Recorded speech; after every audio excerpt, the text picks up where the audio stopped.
ప్రేక్షకులకి నమస్కారం. మన తెలంగాణలో ఫోన్ ట్యాపింగ్ సిట్ దర్యాప్తులో భాగంగా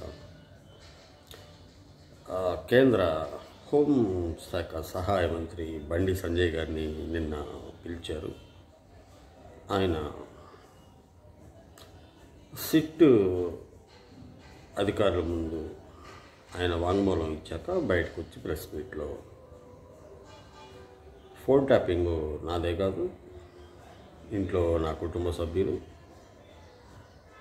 నా సిబ్బందిది కూడా ఫోన్ ట్యాప్ చేశారని ఆయన ప్రకటించారు. దీనిపై మాజీ మంత్రి కేటీఆర్ గారు తీవ్రంగా ప్రతిస్పందిస్తూ ఆయనకి లీగల్ నోటీసులు ఇస్తానని ఆయన అన్నారు. ఇదే కాకుండా సంజయ్ గారు ఆ సిట్ వాళ్ళు ఇచ్చిన లిస్టులో మన మాజీ ముఖ్యమంత్రి గారు, మన జాతి టీ జాతి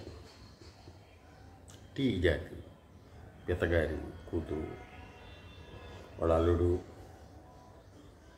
వాళ్ళ నెంబర్లు కూడా ట్యాప్ చేసి ఉన్నాయి అని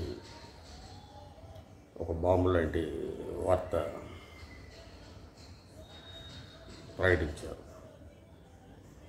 నేను మా పార్టీ తరఫున, మా పార్టీ అంటే నేను ఏ పార్టీ ప్రత్యేకంగా చెప్పను, షర్ట్ వేసుకున్నాను కాబట్టి నేను ఏ పార్టీయో మీకు తెలుసుకోవాలి. అసలు మేము ఆనాడు అధికారంలో ఉంది ఈ ఫోన్ ట్యాపింగ్ ఎందుకు చేసామనేది ఈ నాయకులకి, అలాగే మా పార్టీ అధ్యక్షుడు ఆయన కుటుంబ సభ్యులకు కూడా సరిగ్గా అర్థం చేసుకోవట్లేదు. మేము ఫోన్ ట్యాపింగ్ ఎందుకు చేసామంటే మా ప్రత్యర్థుల, మా కుటుంబ సభ్యుల క్షేమ సమాచారాలు, ఆరోగ్య విషయాలు ఎప్పటికప్పుడు తెలుసుకోవడం కోసం మాత్రమే ఫోన్ ట్యాపింగ్ చేశాం. అలాగే మా ప్రెసిడెంట్ గారి అబ్బాయి అంటే కేటీఆర్ గారు, ఆయన రియల్ ఎస్టేట్ వాళ్ళ వ్యాపార లావాదేవీలు, పాపం వాళ్ళకి ఏమైనా నష్టాలు వస్తే సలహాలు ఇవ్వడానికి, వాళ్ళ వ్యాపార అభివృద్ధి పెంచుకోవటం కోసం ఫోన్ ట్యాపింగ్ చేసి వారిని ఆయన దగ్గరికి రప్పించుకొని ఆయనకి తోచిన సాయం ఆయన చేశారు. దాన్ని తప్పుగా అర్థం చేసుకొని ఇప్పుడున్న ఈ గుర్తు పార్టీ ముఖ్య అధినేత, పార్టీ ప్రభుత్వ అధినేత ఈ సిట్ అనేది ఏర్పాటు చేసి ఆ పార్టీ వాళ్ళందరినీ బయటికి లాగుతున్నాడు. ఇదేం నేరం కాదు, ఇది నేరం అస్సలు కాదు. ఎందుకంటే ఒక మనిషి క్షేమ సమాచారాలు వాళ్ళకి తెలియకుండానే మనం తెలుసుకొని వారి బాగోగులు మన మనసులో ఆ దేవుణ్ణి కోరుకొని వాళ్ళు బాగుండాలని కోరుకోవడం కోసమే ఫోన్ ట్యాపింగ్ చేశాం. ఆ విషయం ఈ నాయకులకు తెలియకుండా అదేదో నేరమైనట్టు ఈ టీవీ ఛానళ్ళ ముందు విపరీతమైన ప్రకటనలు ఇస్తున్నారు. దీన్ని మేము మా పార్టీ తరఫున తీవ్రంగా ఖండిస్తున్నాం. అలాగే తొంటి నొప్పితో ఫామ్ హౌస్లో రెస్ట్ తీసుకుంటున్న మా నాయకుడు కూడా ఈ వార్తల పట్ల తీవ్ర విచారం వ్యక్తం చేస్తున్నాడు. మేమెంతో పకడ్బందీగా చేసి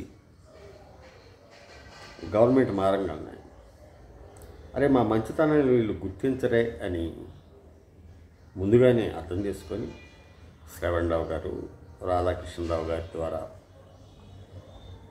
ఈ ఫోన్ ట్యాపింగ్ హార్డ్ డిస్కులు పగలగొట్టేసి మూసి నదిలో వేసాం.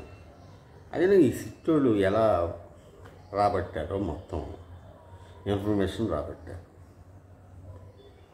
ఇందు మూలంగా నేను తెలియజేస్తుంది ఏంటంటే మా పార్టీ ఎప్పుడు ప్రజల పక్షాన ఉంటుంది. ఆ ప్రజల బాగోగుల కోసం, ప్రజల అభ్యున్నతి కోసం ఎన్నో కార్యక్రమాలు కేవలం ఈ ఫోన్ ట్యాపింగ్ ద్వారానే మేము తెలుసుకోగలిగాం. 2018లో ఇలాంటి నాయకుల మీద అంతెందుకు, అప్పుడు మా పార్టీలో ఉన్న ఈటల రాజేంద్ర గారి ఫోన్ ట్యాపింగ్ చేయటం ద్వారానే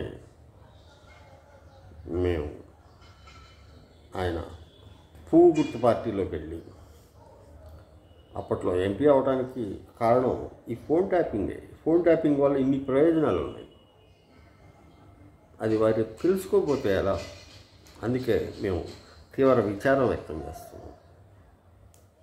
కొంతమంది సినిమా నటీమణులు వారికి ఆ సుఖం ఇవ్వటానికి, రియల్ ఎస్టేట్ వాళ్ళకి ఇన్కమ్ ట్యాక్స్ బెడద లేకుండా చేయడానికి మా అబ్బాయి పని చేశాడు. అలాగని ఫోన్ ట్యాపింగ్ వాడదే చేసామా? మా అబ్బాయి వాళ్ళ ఆవిడ మీద,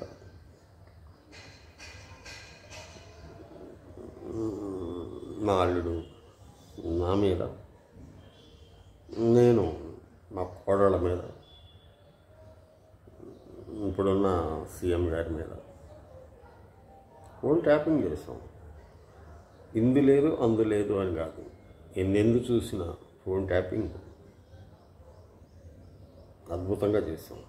ఇది ఒక కళ. 64 కళల్లో ట్యాపింగ్ కూడా ఒక కళ. కాకపోతే 64 కళల్లో ట్యాపింగ్ అనేది లేదు. మేము 65వ కళగా దీన్ని చేర్చుతున్నాం. మేము రాబోయే 2.0 మా పరిపాలనలో ఫోన్ ట్యాపింగ్ని చట్టబద్ధం చేస్తాం. ఇది నేరం అని చెప్పేసి ఇప్పుడున్న ప్రభుత్వం ఈ కేసును సిబిఐకి అప్పగిస్తే ఎదుర్కోవడానికి మేము సిద్ధంగా ఉన్నాం. వీలైతే, అంటే ఇప్పుడు అధికారం లేదు కదా, లేకపోతే సిబిఐ ఫోన్ కూడా ట్యాప్ చేసే శక్తి సామర్థ్యాలు మా అధికారులకు ఉంది. అయితే అధికారులు జైల్లో ఉన్నారు, అది వేరే విషయం. ఎదుర్కోవడానికి సిద్ధంగా ఉన్నాం. మేము ఫోన్ ట్యాప్ చేసినట్టు ఆ బాధితులు ఎవరైనా సరే వచ్చి దమ్ముంటే సిట్ ముందుకు వచ్చి మా మీద వ్యతిరేకంగా ప్రకటనలు ఇవ్వమనండి, చూద్దాం. ఇదే మా బలం.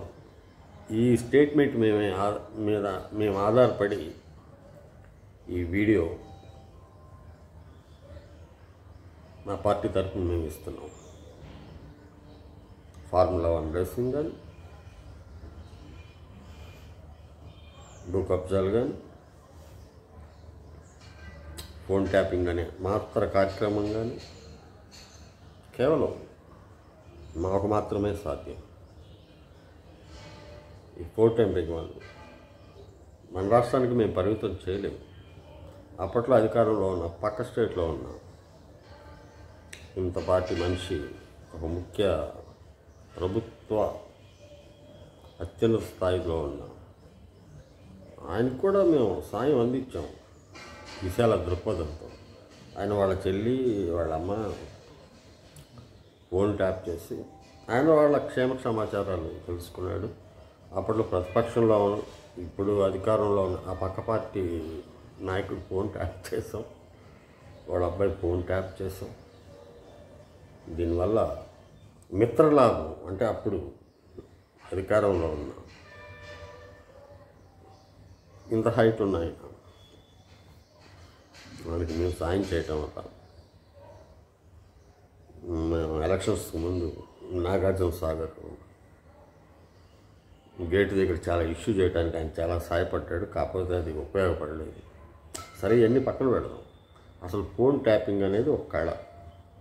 మన తెలంగాణ కోసం, మన తెలంగాణ నాయకుల కోసం మేము సృష్టించిన అద్భుతమైన సేవా దృక్పథ కార్యక్రమం.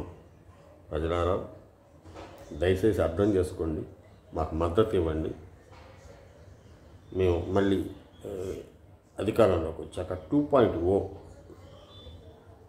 అంటే 3.0 అనాలి దాన్ని. ఈసారి మా అబ్బాయి వస్తాడు.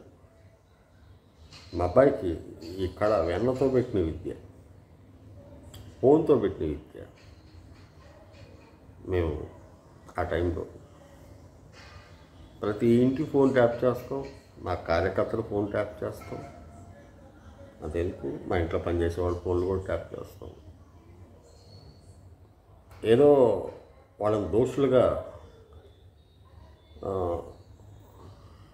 వాళ్ళ రహస్యాలు వినటానికి కాదు, వాళ్ళని దోషులుగా ప్రజల ముందు నిలబెట్టడానికి కాదు, కేవలం వాళ్ళ క్షేమ సమాచారాలను తెలియజేసుకోవడం కోసం అర్థం చేసుకొని మాకు మద్దతుగా నిలవండి. ఫోన్ ట్యాపింగ్ అనేది అంబేద్కర్ గారు రచించిన రాజ్యాంగంలో ప్రాథమిక హక్కుల్లో ఇది కూడా మనం చేరుద్దాం రాజ్యాంగ సవరణ ద్వారా. ఆల్రెడీ మనం సీక్రెట్గా బీజేపీతో అలయన్స్ లేదా విలీన ప్రక్రియలో భాగంగా ముందుకు వెళ్తున్నాం.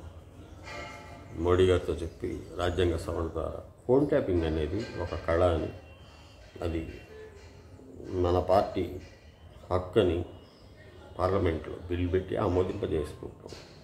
ప్రజలారా ఆలోచించుకోండి. మీకోసం, మన రాష్ట్రం కోసమే ఈ ఫోన్ ట్యాపింగ్ చేసి ఈ వీడియో ద్వారా మీరెంతో విజ్ఞానవంతులై ఫోన్ ట్యాపింగ్ అనేది ఎంత అత్యంత అవసరం తెలుసుకుంటారని ఆశిస్తూ సెలవు తీసుకుంటున్నాను. మీ ఈ పార్టీ గుర్తు ప్రముఖ, నాకు నేను అనుకుంటున్నాను, ఆ ప్రముఖులకు సంబంధించిన ముఖ్య అనుచరుడిగా ఈ వీడియో మీకు అందజేస్తున్నాను. మీరు ఈ వీడియో నచ్చితే లైక్ చేయండి, షేర్ చేయండి, కామెంట్లు పెట్టండి. అన్నిటికీ నేను సిద్ధంగా ఉన్నాను. ఉంటాను. నమస్కారం.